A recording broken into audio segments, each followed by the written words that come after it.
Hi, everyone. So it looks like we still have a few people joining. So we'll give it a few seconds, few minutes, and then we'll set things going.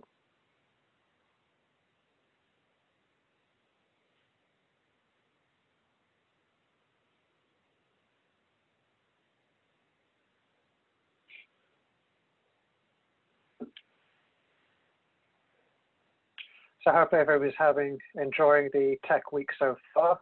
I know there's been a lot of really good sessions earlier on, and there's another couple still on for the rest of the week. I think NDEC is doing another talk tomorrow around 11 to 12. Actually doing a live demonstration on some hacking. So if that's the sort of thing that interests you, well worth taking a look and joining from that. And I think Nia's actually posted a link to that event in the chat.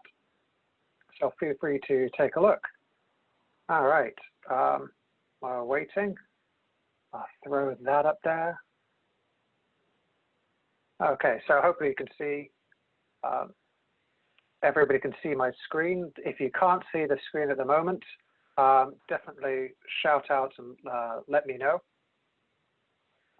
in the Q&A, and hopefully Mia or somebody will be able to help you out.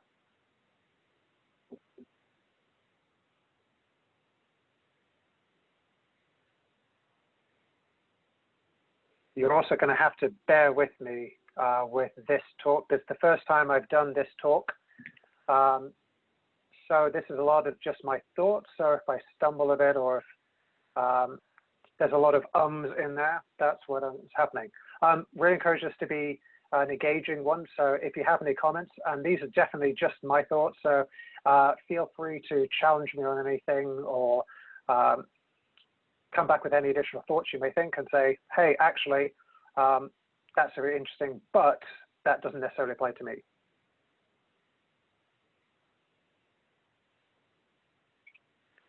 Okay, so we'll probably get started in a few minutes, but as I said, when I was asked to put this talk together, it was really just trying to help outline. Obviously, we're started going into the midst of lockdown for COVID-19, and started thinking about, okay, what are the technical risks? What are the issues facing the business specifically from COVID?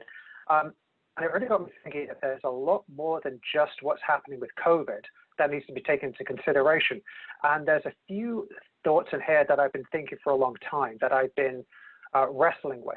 And it's something which I think there's a lot of things in here which apply not only to this, the wider community, but as 100% to Thales. So even a ginormous large organization like Thales still will struggle with the same type of problems when it comes to technology and integrating technology that other small and medium-sized businesses do as well.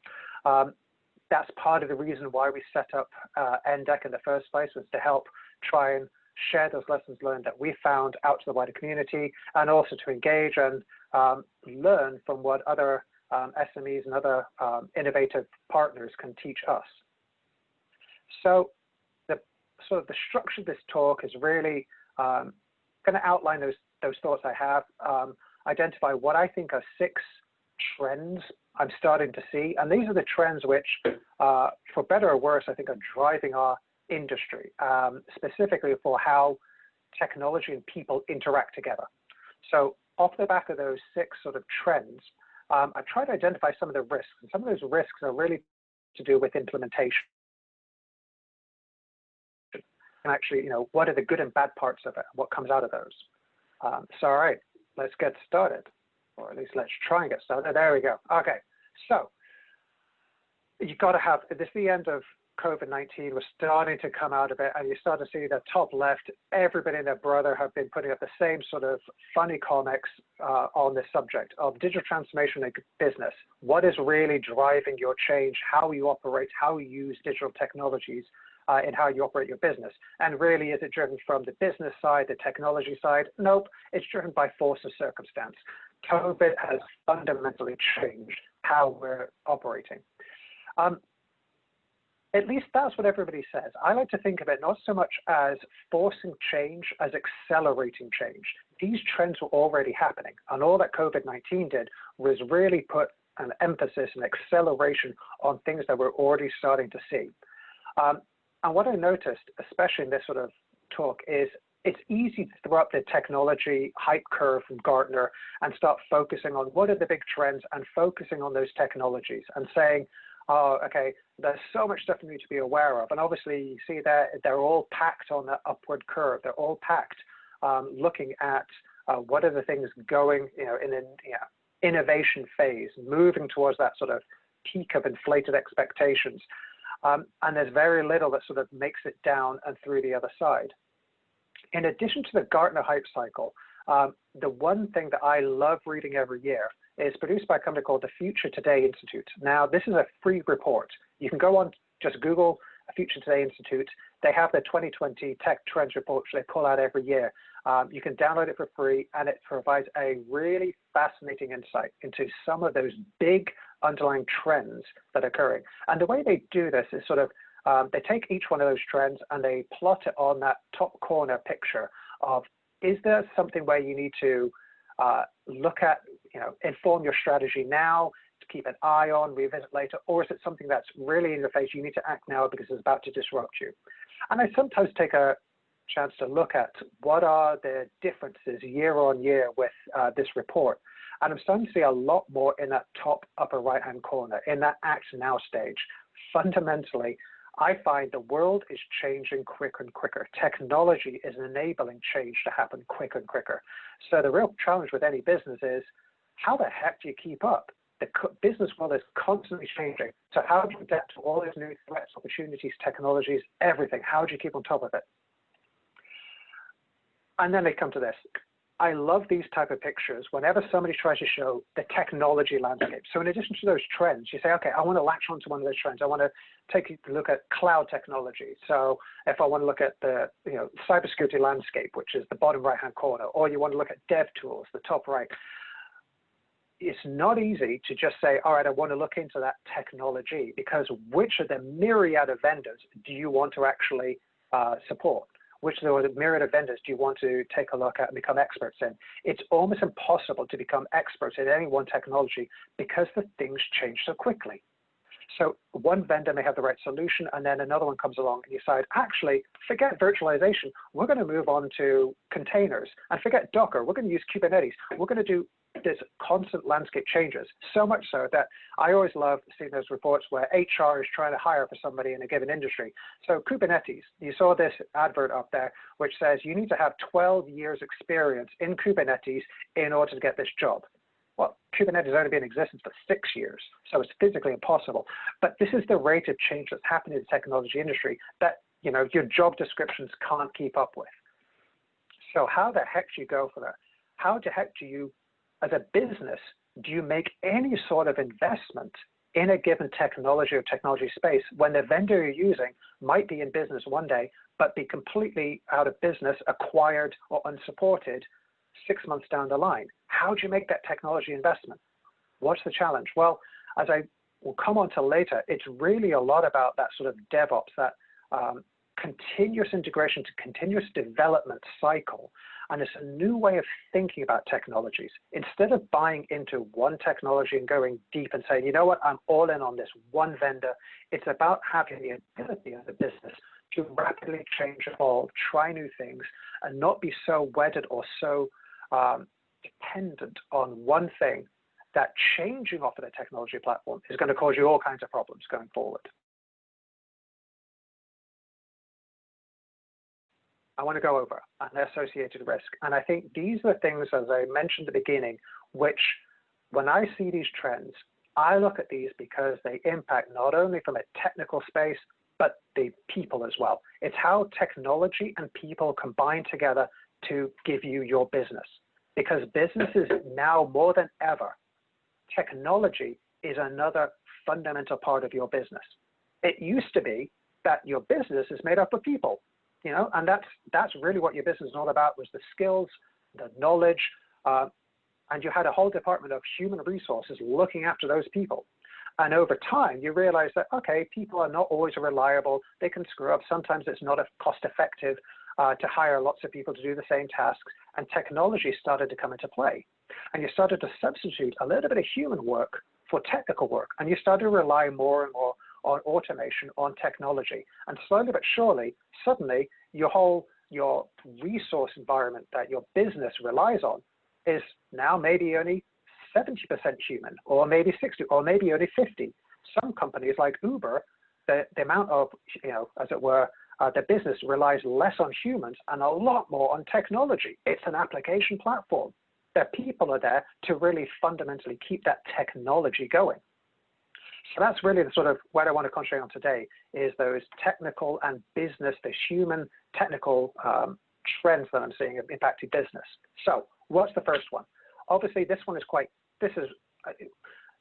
I think it's come home to really to business in a lot of ways recently due to COVID. The idea that there's no corporate boundary.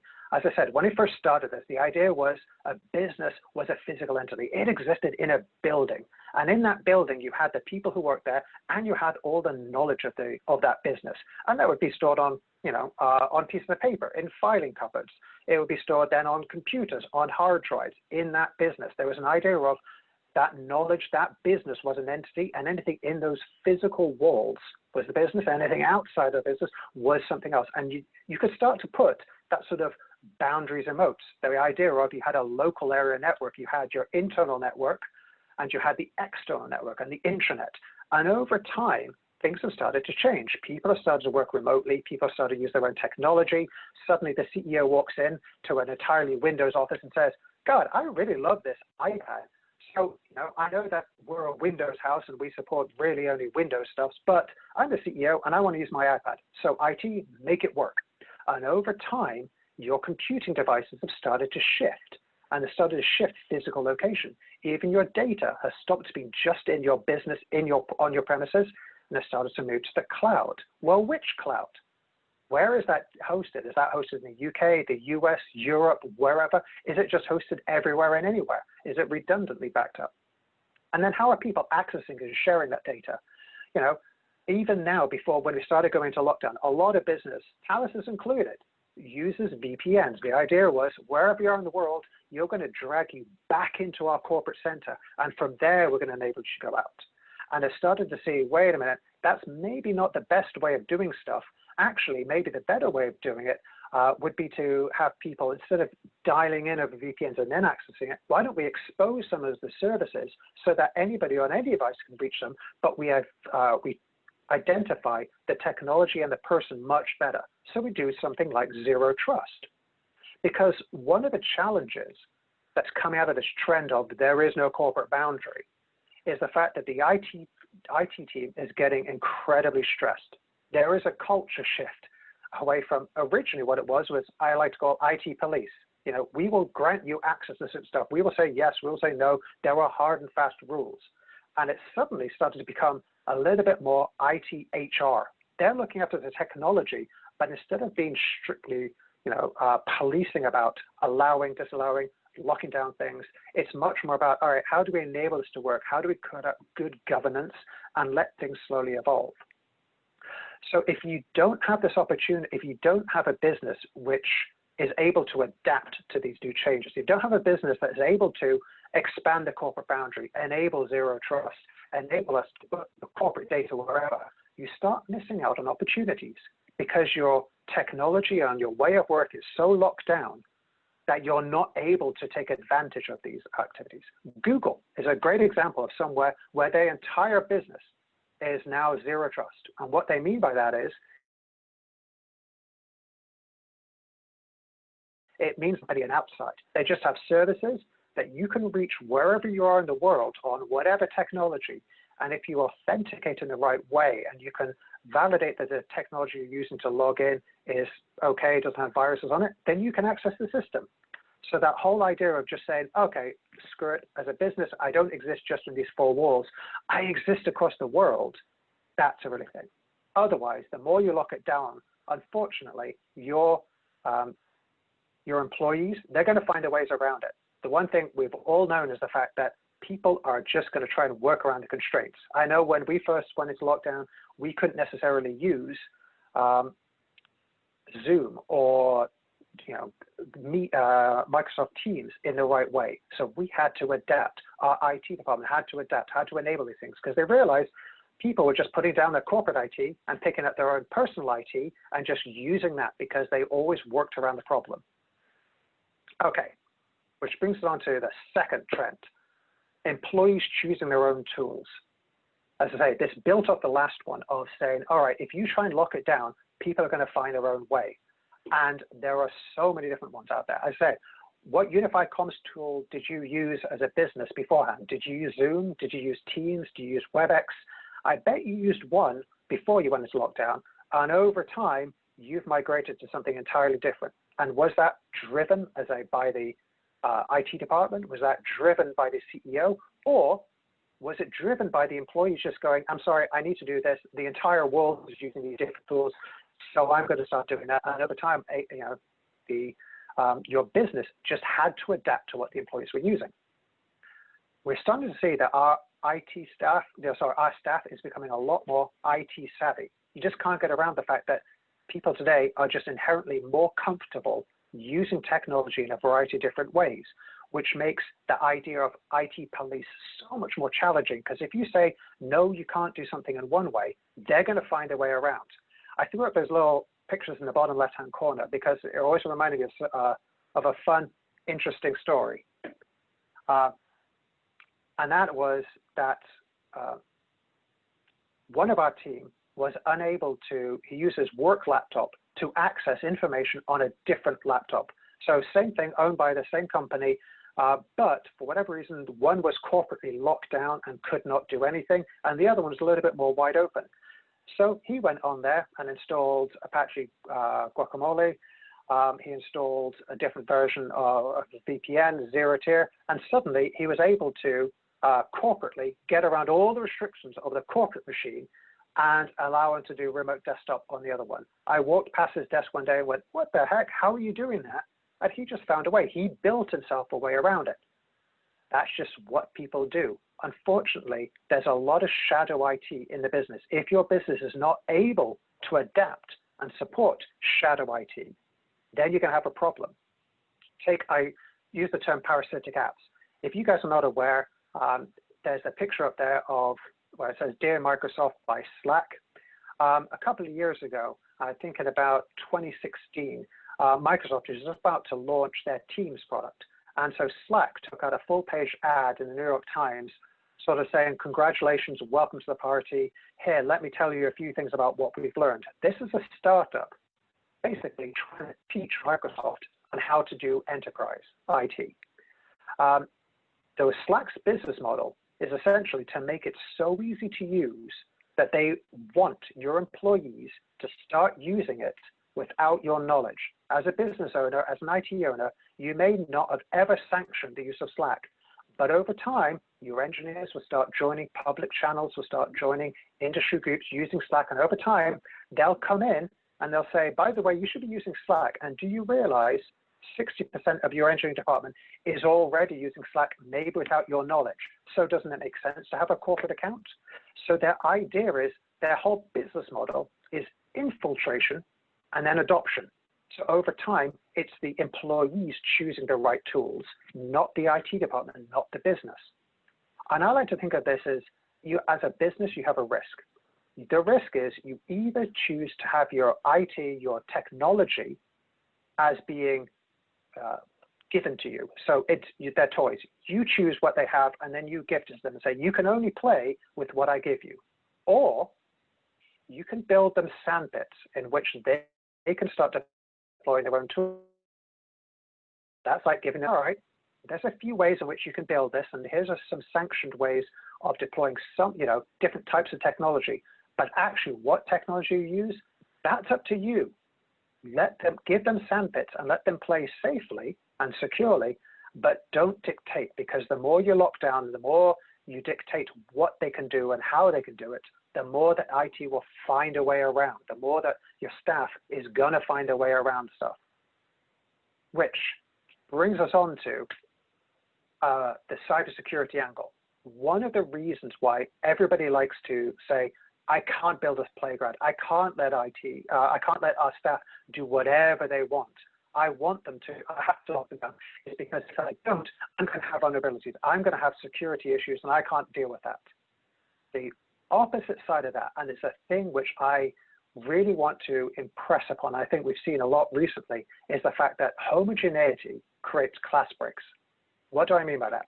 The more that we all use the same technology, the same conversations, using the same software, everything is the same, you may end up having lower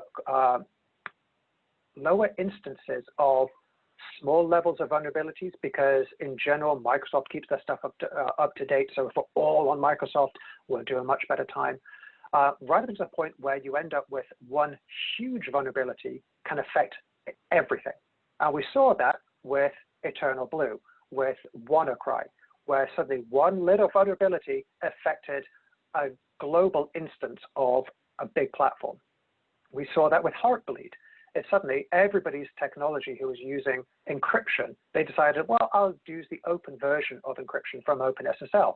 Well, that had a significant vulnerability. And when that vulnerability was discovered, the entire world had to scramble and adapt to that. And we saw two of them more recently with Ripple 20 and Urgent 11. The fact is, if we're all using the same things, and we may not know we are, that's the scary part of something like, if you haven't looked into Ripple 20 and Urgent 11, is these impact our underlying technology that typically goes in things that then other technology builds on top of. So you may buy a piece of equipment from Thales, and you may not realize that that equipment that you just bought from Thales contains in a subsystem, in a subsystem, in a subsystem, one of these products, because we're all building on top of everything. As I like to say, you know, Isaac Newton said, you know, if I can see further, it's only because I'm standing on the shoulders of giants. Well, unfortunately, we're all standing on top of the same technology. So the more homogeneity we have, the more you lock down, the more risk you have that when one vulnerability, major vulnerability comes out, it causes a class break, which can impact your entire business. You end up creating what I call these technology pandemics. The other reason for those pictures down the bottom left-hand corner is the fact that in addition to all using the same technology, as people, we're all having the same conversations. It's absolutely nuts. The entire world is talking about COVID-19. More and more, the entire world was talking about Black Lives Matter. Up till COVID-19, the UK talked about nothing else but Brexit. Unfortunately, we are all having the same conversations, which means from a phishing perspective, it used to be, you know, the generic phishing thing was, I'm a Nigerian prince, I have money, we all know that everybody likes money, therefore send me your banking details. It was very difficult to find a topic which everybody across the world really was interested in and would actively engage with a piece of spam, except for money, which is why the Nigerian prince, you know, scheme sort of took off. But now we're starting to see that everybody is interested in Trump. Everybody's interested in COVID-19. So now what used to be spear phishing is now just, you know what, I'm just going to do phishing on a random subject, which is why we saw spam and phishing attacks using COVID-19, using Black Lives Matter, Trump, Brexit take off so massively, is because it really did engage the entire world. So all in all, as a business, as a business, you've got to think about, am I being so dictatorial, lockdown, or choosing one technology over another that I'm going to end up at the point that I become fragile? I'm going to end up just being so reliant, so vulnerable. If I find a major vulnerability in one product, it's gonna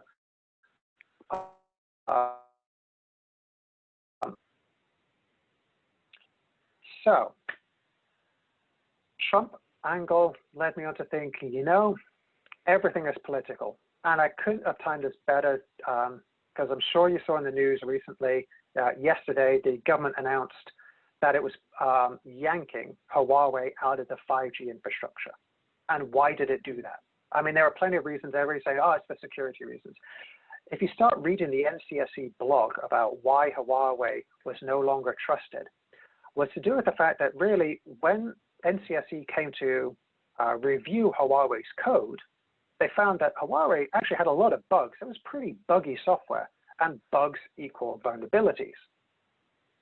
And so they had to put in place, they didn't find any backdoors, they didn't find any, sort of Chinese state secret way of accessing or controlling the 5G infrastructure. They just found there was just a whole load of different ways, bugs that potentially could be exploited because it was just badly written.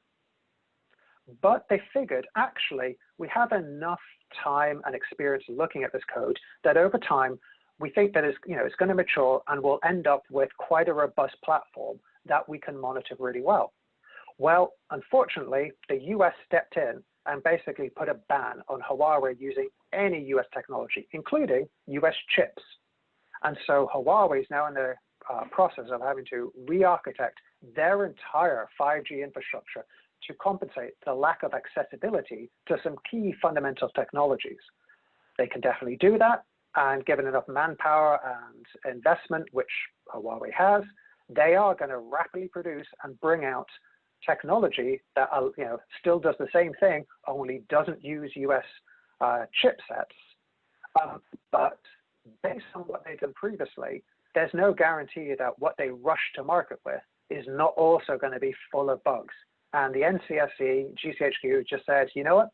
We don't have the level of resources required to really look and investigate and make sure that the platform that Huawei delivers in a rushed time frame isn't also going to be even more full of holes that potentially would make it vulnerable to anybody attack. This isn't about China slipping in the back door so much as having a 5G infrastructure that is so full of holes that anybody can attack it, and we end up with something that's really not great. So what's that trying to tell you is, essentially, political choices can impact your business. The US-China trade war has impacted so many different businesses. It's causing so many knock-on consequences.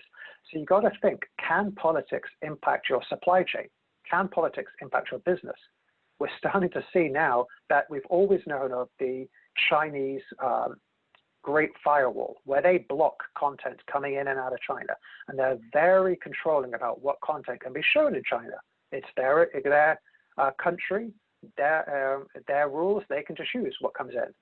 We've now started to see that China's unfortunately now being bit by the same thing, because India has now said, all right, our country, our laws, our choice, we're going to ban TikTok.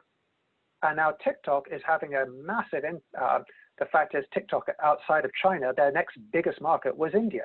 They're losing they're losing a significant amount of money, potentially up to, as it says up there, $6 billion as a result of that political decision. We're now talking about Zoom. Everybody's using Zoom. There's some potential, all right, where is the development done on Zoom? Is that done in China? How much is that impacted? What about encryption? Is the US or Five Eyes going to require all of our encryption to have backdoors in it? Who knows? So there's a lot in here that we have to be aware of as a business who fundamentally uses technology. I always like to think of, we are well aware of the impact political decisions can have on our ability to hire foreign workers. There's the visa program. And we know that different governments have different thoughts when it comes to hiring immigrants, hiring people who are not from within the host country. We're having to start to think about our technology in exactly the same way. The governments are starting to look at it and say, you know what? There's going to be two rules. There's going to be rules for the technology within my country, and there's going to be rules for technology, outside wanting to come in. So if we don't start to contemplate as businesses seriously the idea that, all right, I might have to choose not necessarily the best technology for the job, but the one which has the least political interference. So you're going to have to think about this much more carefully. Okay, which brings us on to one of the biggest aspects, and one of the things that I really try to struggle with a lot within Thales, and it's one of the bits that I'm focusing a lot of research work at NDEC specifically on, is resiliency rather than security. And what do I mean by that? Resiliency as a topic, resiliency as a topic is about, can I adapt to an attack? It's not about always successfully defending against one and making sure that an attacker never gets in. It's more accepting the fact that an attacker at some point will get in, and once they're in, they're going to start to do damage. They're going to start to do, work on whatever they want to do, what's in their best interest, rather than rather than what is in your best interest. So the idea of resiliency is can I adapt once an attacker is in my network, I have been compromised, and can I continue to work? Can I continue to operate? It's the same idea of your human resources. If a human comes down with the flu, if a human comes down with an illness, can the business keep going? With COVID, we found out that businesses can keep going, but we've had to socially distance. We have to wear masks. We have to, as a business, respond and be a little bit more resilient to the fact that we can't have all of our people in one place where they could infect each other. Same idea with technology. And part of this is we found that a lot of companies and a lot of businesses are so reliant on the technology. They're so focused purely on efficiency that their business is just screaming. It's running so well. It's going great. It's so lean, so efficient. But one small bump, one little piece of that, one little cog doesn't work, one little part of that machine doesn't work, and then suddenly the ripple effects, because it's all so tightly covered, it's so efficient that the entire business falls over. I mean, we saw that again and again with WannaCry. How did WannaCry have such huge outsized impacts? Was because businesses didn't realize that they were inherently reliant on one or two core technologies, one or two core bits of their business technology. So I like to think of asking simple questions when it comes to resiliency. How do I know if I'm resilient, not just secure? Security, we can generally try and have that concept of protect, detect, respond, recover. The idea of it's an adversarial thing. Somebody comes in, somebody's trying to attack me. I keep them out. I detect them. I push them out.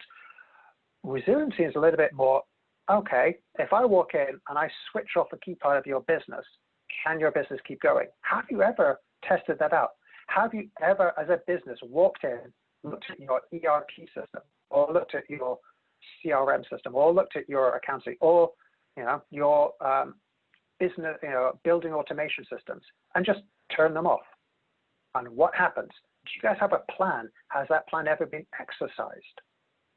In the event that something is compromised, can you actually call up? Do you know who to call? Do you know who to get on the phone and to deal with it? We found that cities, more and more, large institutions are having to do this more and more. Academic institutions, schools, or just city departments are at the risk of ransomware. And ransomware is a really good example of something that impacts the resiliency, not just the security.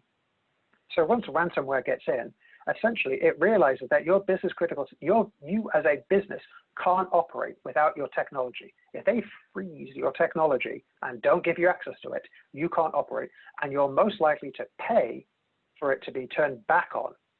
So if it was a truly resilient system and ransomware got in and started to attack it, the business could say, you know what, I can still withstand that. I can still recover from that. I can turn on other machines. I already know how to fall back. I'm not so reliant. And that includes diversity that we talked about before. If I have a variety of different technologies, there will never be one single vulnerability that ransomware can exploit. Typically, a lot of ransomware just has one or two methods of compromising every machine in your infrastructure. And once they find that you're vulnerable in one place to one technology is vulnerable in one place, they typically say, all right, well, all the technology is vulnerable in the same way. So it can just wipe out entire infrastructure because you patch on a regular cycle. So they know if you haven't patched one machine, the likelihood is you haven't patched everything else. The more diverse systems you have, the less likely is an attacker can exploit the same vulnerability in every way. So resiliency actually helps you. And I always like to bring up the idea, and sorry, just on that sort of concept of ransomware, it moved from businesses to now impacting cities, and cities run things like transportation systems. So we're starting to see that attackers are now starting to go just away from just IT and more into the operational domain. So they're starting to attack more and more different types of systems than just straight IT. So I think that critical infrastructure has to start because it's starting to become business, attackers starting to realize, wait a minute, there's a lot of money in this game. Down there, you'll see a picture of what's called the Simian army. If you've never heard of this concept of chaos monkeys, and I know I talk about this all the time, so apologies to anybody who has actually heard of talk about my chaos engineering, but Netflix is the one who really put this idea on the map, and it's their poster child for this type of technology. And the idea is, as a system, they want to have a resilient infrastructure. So they're really worried that at any one time, one of their systems can accidentally go offline due to a misconfiguration, a hardware error, a software error, vulnerability, and attacker takes offline one piece of technology. They don't want their entire infrastructure to fall down. So what they did was they started creating a tool called a chaos monkey that will choose a random system every day and will intentionally turn it off. And they told their engineers, by the way, I'm setting loose this chaos monkey in a couple of months. So start developing countermeasures, start developing a more resilient system. And so the engineers started developing a system knowing that they were going to intentionally cause things to go wrong. They were essentially intentionally letting a toddler loose in their most critical systems who would randomly push buttons and turn things off, and they had to adapt. And over time, they went on from a chaos monkey, just looking at a single virtual instance, to then start looking at chaos gorillas, chaos apes, looking at all the different stuff. So they'll take down entire data centers, but they'll intentionally do it on themselves. And they see if I can constantly recover, and I know, and just resiliency is just a part of my DNA as a business, that when an attack does happen or something outside of my control takes something offline, it's not going to be any different to what I already do to myself. So I already know how to adapt to this. This whole idea as a business is they're starting to adapt to change. And I think this, as my last trend, and it says trend 5 there, so it's to say trend 6, my last trend I'm really starting to see, your business is never finished. I see this even within Thales, that will sometimes be so, set in our ways of doing things. We're so invested. We have such a technology debt that we just use the system in the same way all the time, that we think because we've made that investment, it's an anchor, it's a dredge, it's not a motor. It doesn't help us move the business forward. It's actually slowing our business down. The reason why I put up there Windows versus an Apple is there's two types of businesses up here. And so you see even Windows. Windows had an idea of a release cycle, It's the same way as Apple always did their products, They would do the engineering development cycle, generate a product from an idea, take it through, and then it would be released. There was a release date. Everybody knew what was coming out. They had a big launch party. The idea is it went from concept through the entire development cycle into a real thing, and then they set it out into the world. And then, yes, they might need to patch it over time, but in general, it's sort of, you have service packs and there'll be updates, but really the product was launched, it was done, it was finished. Well, you started to see with Windows 10, they suddenly went, yeah, we're not doing that anymore. We are no longer doing these big releases. It's going to constantly iterate. It's going to constantly be developed. There is no next generation. You are always on the most up-to-date version because it's just constantly being updated in the background. They got this sort of thing from companies like Google, who is much more of a services company. And the idea of a services is that product is never finished. Their entire business model for developing products is not based around a project where come up with an idea, let's take it through, design, develop, integrate, deploy, make sure it works, and then launch. It's constant little bits of updates. The services, the product is never finished, never sits still. Every day it goes through that iteration of design something small, integrate it, make it better, test it, all right, push it out. If it doesn't work, roll it back. But the idea is the service constantly evolves. There is no these giant leaps. And that's really the concept of DevOps. If your business is set up around the idea of product release, and that includes all the business processes. Before you ever decide, shall I start a project? Shall I start an improvement idea on our project? If I have to get that approved, assign people, start developing and working on that project-based thing. There's a V model. You know, we know these engineering models. If I'm trying to take my business and every time I want to do anything, I think of it like a big project, that does not encourage innovation. That does not encourage us to be more adaptive. And if the one thing I've tried to iterate again and again and again throughout this talk, because I see these trends all sort of pulling together, is the world is moving quickly. We are constantly iterating. We're constantly getting better. Technology is evolving. And as a business, as people, we have to evolve with that technology, which means we have to be able to open up and try new things. Innovation doesn't stop. Therefore, our business and the way we adapt to it should stop. And in fact, there's even benefits to doing that because it encourages diversity, not just within our people and our thoughts, but diversity in our technology and our approaches. So we end up being a little bit more resilient. We don't have that one homogeneous system, which may be resilient, which may be secure against a lot of little vulnerabilities, but when that one big vulnerability happens, the entire business goes down. That's not good. The other thing about being constantly iterative development is you end up not, you can withstand small things going wrong. You are not so uber efficient, hyper-focused, and how sort of so efficient that you're incredibly fragile. Constant changes means you end up just getting used to things going wrong, and you end up being less fragile. But it means those big new technologies, if I look at AI, for instance, coming out, AI is going to fundamentally impact everything you do. This is not a feature that you just add on. You don't have the same product you had before and, oh, you know what, I'm just going to download and install that AI software patch, and now I have a whole new capability. AI is almost going to be an entirely new operating system. You have to think about AI, something like AI in entirely different ways. And it's long, there's way too much to go into for the length of this talk, but I want to at least bring it up that if you want to start playing with AI, it's not something, don't wait for the right time to get involved. You just have to start playing with it now, start getting familiar and start getting used to it so you can see how can I integrate it into my way of working. That then over time, I suddenly go, aha, I can see how to integrate it. I can see how to use it, and I can continue on forward. I'm not left at the mercy of, I have to make a giant, big project out of integrating AI because the AI is never finished. It constantly evolves. If you're not playing with it, you're going to let behind. The last things is really, you've got to remember, culture eats strategy. And what I mean by that is, even if as a business, you see these risks, you see these trends, and you go, you know what, absolutely, I don't want to be a victim of this. I want to just enact it. All right, I don't want to have a corporate venture. All right, everybody can do whatever.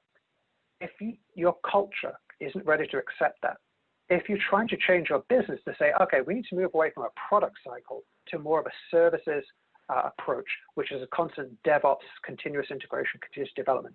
If you haven't changed the culture of your business, then that business is not going to like the evolution, and it's going to ultimately eat your strategy. You have to try and bring everything along together. So, as I said, read the Gartner Hype Cycle, take part in that, but I would say look at the Future Today Institute trend report and see where are the big trends coming in, and take those ideas and look at them and then say, okay, what are the associated risks of either adopting them or not adopting them? And I hope I've showed you today, at least with just 6 of the ones that I'm wrestling with, that I see are starting to impact businesses coming out of COVID. If you don't take those 6 and think, all right, what are the risks to me doing or not doing it? Ultimately, the trend is going to trample over you. It's going to wash over you, and it's going to, leave your business in the dust. You've got to be more resilient. You've got to ensure that you don't just go down. There is no one right answer. It's about giving employees tools, about giving employees access, letting them work differently, enabling a culture of change that encourages a culture of change, encourages a culture that adapts and utilizes new technologies in different ways. And with that, you'll end up with a business that is able to take advantage of the next best thing because you've already been part of that. In fact, you've probably helped develop the next best thing. Okay, there's a lot in there, and I appreciate that I babbled on to you for about 45 minutes now. So with that, I'll say that's it. You can If you have any comments or want to take this conversation offline, there's my Twitter handle there, Apple Tarter. Yes, I am an Apple fanboy. I love everything Apple. And my email address there up at Talis Group. So if you have any questions and want to let me know of anything, feel free to put those into the chat, and then I'll make sure to answer them. Okay. So feel free to reach out, let me know if there's anything you want me to cover.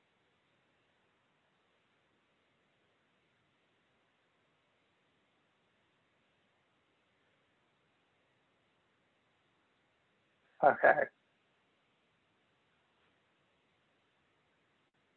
So let me just read through the questions here.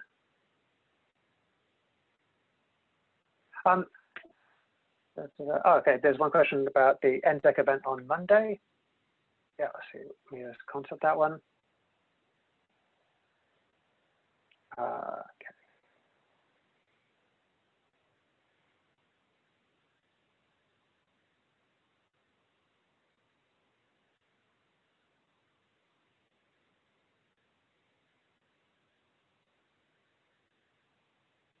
How's everybody doing out there? Okay, so one of the other things that I didn't bring up was a little bit on this aspect. If you're not aware, the internet is an absolutely fantastically developed system that operates across multiple different levels. So if you're an engineer and you hear about the OSI stack, the idea is the application is divorced from the transportation mechanism that's divorced from the underlying method of sending and receiving bits. It's why you can sit down and you can run a webinar like this over Zoom. That makes no difference if I'm sitting on a Mac versus a PC or a Linux machine. And actually, I'm connected over Wi-Fi, but you might be connected over Ethernet, and we're all connected over the internet, which may be in different countries. That ability to divorce that technology stack means that you can make a change at one of those layers and it doesn't affect anything else. And that mindset is ultimately what has caused all those different technologies to take away. So if I look at a graph, how do they all work together? They all work at those different stack levels. That's why you hear people talk about full stack engineers or people who operate at different elements of those stacks. And it's why if you have so many of those different stacks, there's constantly new people trying to improve one little part of that. And all those little parts of that generate all this technology landscape. So it's why I sort of like to point out, you never have to be an expert at all of these levels. You only really have to be an expert at least 7 of them in order to create yourself an entire stack. And over time, you'll find that some of your employees will prefer different technologies to other ones. And so they'll come in and they may say, oh, okay, I see you're using this type of technology. Well, you know what? I've never really been much of a Kubernetes fan. I prefer Docker. So fair enough, switch out, do something different. It's the same way even when it's not technology related. I've noticed that, well, I'm sure you've noticed, I'm using PowerPoint. I'm old school, I'm pretty old. I grew up with Microsoft Office, and that's inherently what I'm used to doing. And I get ribbed all the time by folks who say, you know what, have you not tried Prezi? Have you not tried something different? There are so many better ways of creating presentations that are much more visually appealing and much more aesthetically good for getting a point across than PowerPoint. Well, I'm old school, I'm not ready to learn something new, but I have plenty of people in my team who are willing to learn and who are able to learn and utilize these different things. So as a business, I can't restrict my people from being creative, from trying these new technologies. If they want to use Prezi, they should use Prezi. It gets the point across, it gets them able to actually deliver their message and deliver the technology better. Okay. So, is there any other? Aha. Okay, we have another question. Can Talis help Welsh businesses become more cyber secure? Yeah. So that's actually something that NDEC is set up to do. So I know we have Mia on the call, but both Talis as a business is always here. I'm personally here. You can reach out to me, or the NDEC. If you have a specific concern, that's where you can reach out to the NDEC in Ebbw Vale and come and chat to them. And the whole idea, and what I've hopefully tried to explain in this presentation, is there is no one way to be secure. And I take it by the tone of your question, you agree with me, there isn't that. It's how do you become more secure? How do you integrate some of these lessons, and how do you, over time, get better at it? So my answer at the moment is, when I say become more cyber secure, we need to move away from the concept of I'm either secure or insecure, because frankly, we've lost the war. No business is ever 100% secure. In fact, we know that because NSA, meant to be one of the most secure places in the world, got attacked and got a lot of its secrets leaked by Ed Snowden. The Natanz nuclear facility in Iran, completely air gaps from the rest of the world, was attacked by other countries with Stuxnet.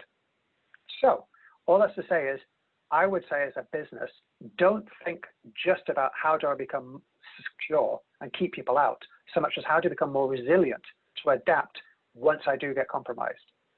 You start to notice in a NIST cybersecurity framework, businesses talk about protecting the business, protect, detect, respond, recover. The idea of build your walls, man the walls to make sure you can see who comes in and out, detect when people are, somebody evil has come in, respond and recover from it.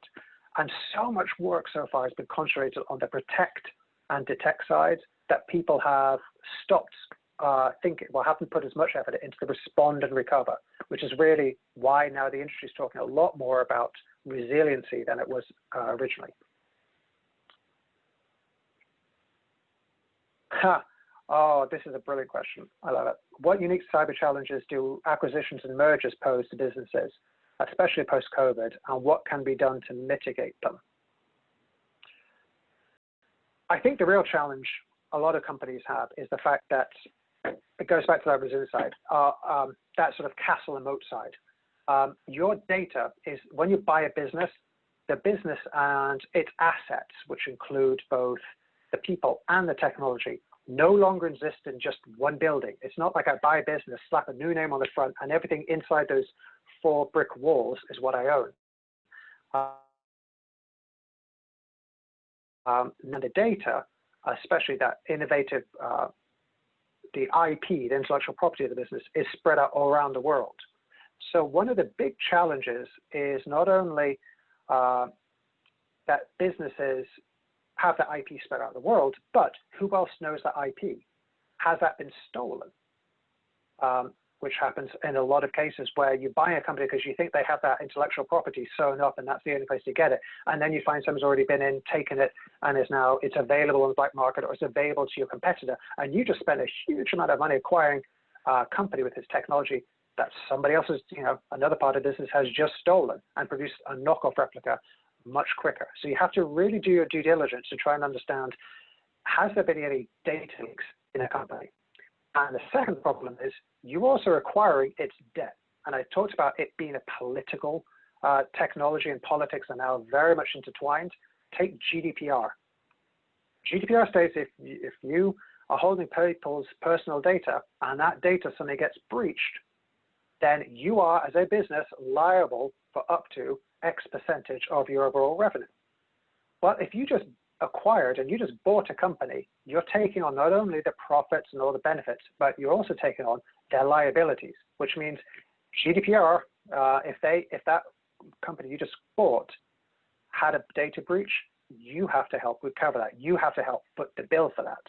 And there's many acquisitions happening at the moment where I don't think they're doing as good a job on the due diligence side of, is this company already breached? Has this company exposed data? What liabilities am I bringing on as a business? Okay, last 5 minutes, so I can open it up if there's any more questions. Otherwise, I will say on this, these are just my thoughts. There are plenty of other ones. As I said, when I went through this, I'll jump to the end. If you notice, a lot of my concepts, a lot of my thoughts are around the concept of change. that everything is happening, everything's continuing to happen. And I feel that person as being a CTO that I notice I have to try and keep on top. And I used to try and keep on top of every new technology and realize it's impossible. The things are moving so quickly that I can't keep on top of all the technologies. I am no longer the sole arbiter of what is good or bad or what direction the technology direction the business should be going in. And I've started to have to adopt to a new model, a new way of thinking of saying, no, instead of saying, here's the technology that we're going to adopt, here is the direction and the types of technologies that we should be looking at. And then the actual implementation, the choice of that technology and the ability to adapt, take it on and try it is really the mark of success within a business. The mark of your technology roadmap is no longer about single vendors or choices. It's about ecosystems and it's about capabilities. So that being said, I think we're coming towards the end. If there are any more questions, I'll stay on the line and answer them. But otherwise, I really appreciate it. Thank you, everyone, for attending. And look forward to continuing this conversation later. Hit me up on Twitter if you want. And let's continue this conversation. And if you have any other ideas for how business landscapes should need to adapt to the different trends and associated risks, let me know. I'm always interested to hear. Okay, thank you very much for attending, everyone, and have a good night.